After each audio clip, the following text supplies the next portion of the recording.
If you would so let me, I'd love to talk about Hell Let Loose and its future.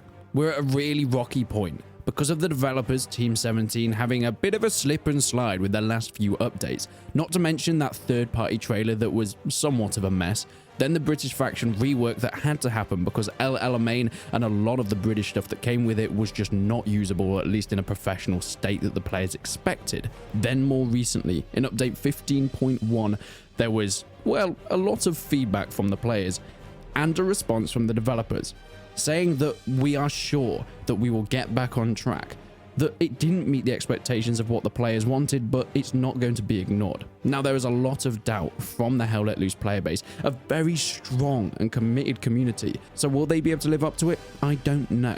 But I wanted to talk about some of my things that I think need to happen in order to fix Hell Let Loose at this point in time.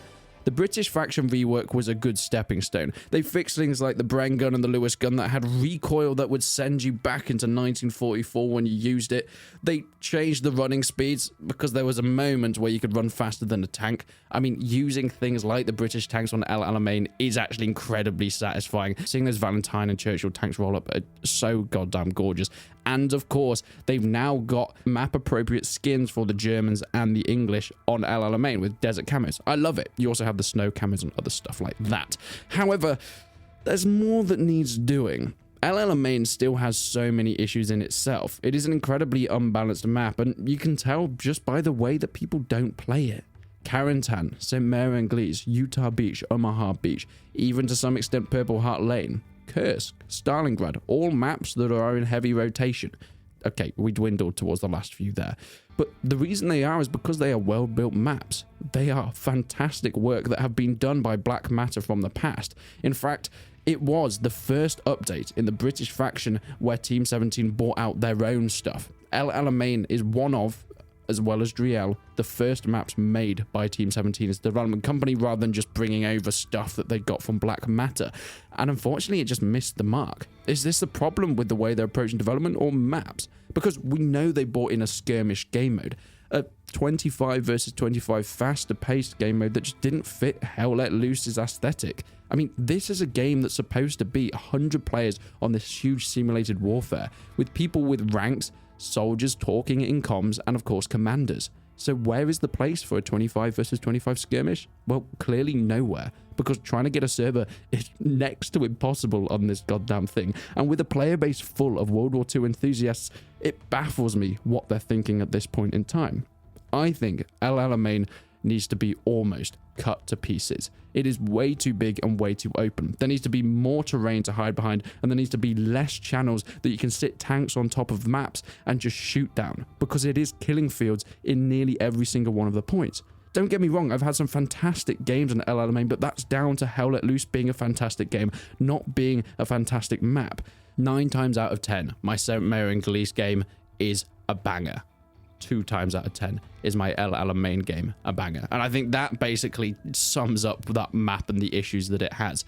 Something like a St. Mary Anglaise has the difference between the fields and of course the streets, some more small urban towns, farmhouses, and the center point with the church. It's absolutely fantastic in its variation and it plays perfectly. And they need to find some sort of thing within El Alamein. You've got the oasis and the airfield, which kind of feel like a center point, but they are still way too open. Ruined buildings are just not enough for people to hide in windows, getting on top of church towers. That's what makes this game absolutely fantastic, and I think that is the real rework that needs to happen. There needs to be something that's done with artillery as well. It is one of the things that have plagued Hell Let Loose for so long. At first, it was kind of cool. When this was a smaller game, having players taking different roles, whether you're machine gunner, medic, officer, was really nice touch, and having real players take control of that artillery was just the cherry on top of that cake. Being able to stay back of the line and a squad calling in coordinates in order to barrage down whether it was smoke or high explosive.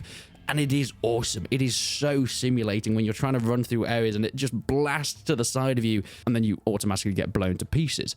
But the problem is, artillery has been so abused now to the point where it is a game-changing thing that completely controls whether you win or lose within a Hell Let Loose map. And let me explain what I mean by that. If a team really focuses on their artillery, they can blast so many points. They can practically wipe out an entire area without even needing to go near it. But there has to be some sort of payback. Okay, so it uses up resources for that team. It doesn't use up enough to actually really cause much impact on the team itself. So that kind of push and pull of gain and loss doesn't work in this scenario. Then you have to work out how to counter it, because, okay, so if that isn't working, what's the counter to artillery? Well, at this point in time, it is nothing but a sniper team.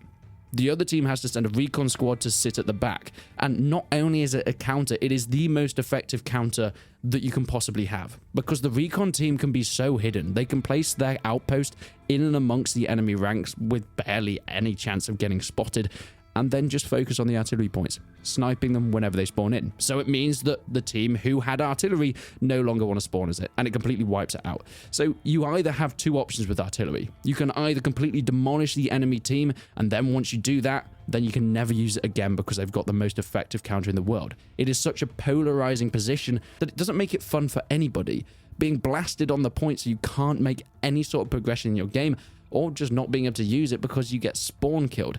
And having a mechanic that encourages spawn killing, I would like to argue, is not the most effective mechanic. Whilst it was a great idea, I think because of Hell Let Loose and its position it's in now, moving towards a more mainstream game with an audience that isn't necessarily that roleplay audience that started from the hardcore days, I think they need to change it. So what can they do? Well, they have actually discussed it. The Hell Let Loose developers had some interviews a while ago. This is when they released that horrific trailer, and they were trying to basically put out all the fires possible. So they jumped on a few community podcasts, and they talked about the future of the game. For artillery, they mentioned mobile artillery being a complete possibility.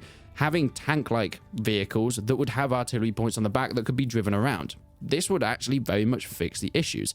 Not only would it mean artillery was being bought in like tanks, so it wouldn't just be a staple on every single map, it would also mean that it uses the same resources as tanks and vehicles.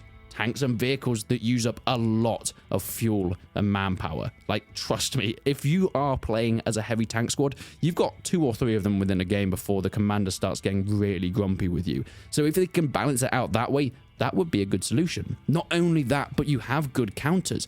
It is way more vulnerable being on the map, but also has its strength. Of course, having stationary artillery has its strength of being at the back, but is so vulnerable that once a sniper team has its eyes on it, it's done for good. Having mobile artillery means it's a little bit more vulnerable being out in the field, but it can move behind bushes, move behind trees, even buildings, and it can run away if it needs to. It gives the artillery crew that chance to actually get in a good position, adding an extra level of skill and adding an extra reason to play as an artillery squad, because they're not just going to get spawn killed. Because if they do, well, then they can just move. I also like the fact that it means that you can use anti-tank squads on them, you can use other vehicles to take out artillery, and it's not just the recon squad that it is their sole purpose to sit on the artillery, because once again, you get 2 of them per team per game, meaning that if one recon squad is sitting on the enemy artillery, they are basically used up for the entire game, and you've now wiped out 2 core mechanics of Hell Let Loose. So something definitely has to change there, because wiping out 2 of your core mechanics within the game, being recon and artillery, is not a very balanced and at least efficient way of creating decent player mechanics for most of the casual audience. And then it brings me to, well, one of the most controversial additions that some people have defended, but I stand by my points of this. I think the Skirmish mode is one of the most misplaced and misjudged additions to Hell Let Loose, and it kind of shows the worrying side of what Team 17 are planning. I don't think it fits at all. It was meant to be a big simulator battle, not necessarily as hardcore roleplay as something like a Postscriptum or a Squad, even some Arma 3 roleplay servers, but Hell Let Loose has that core to it. It has that fan base of historical nerds that want to simulate this sort of thing, and having a Call of Duty style, even faster paced game mode just doesn't work.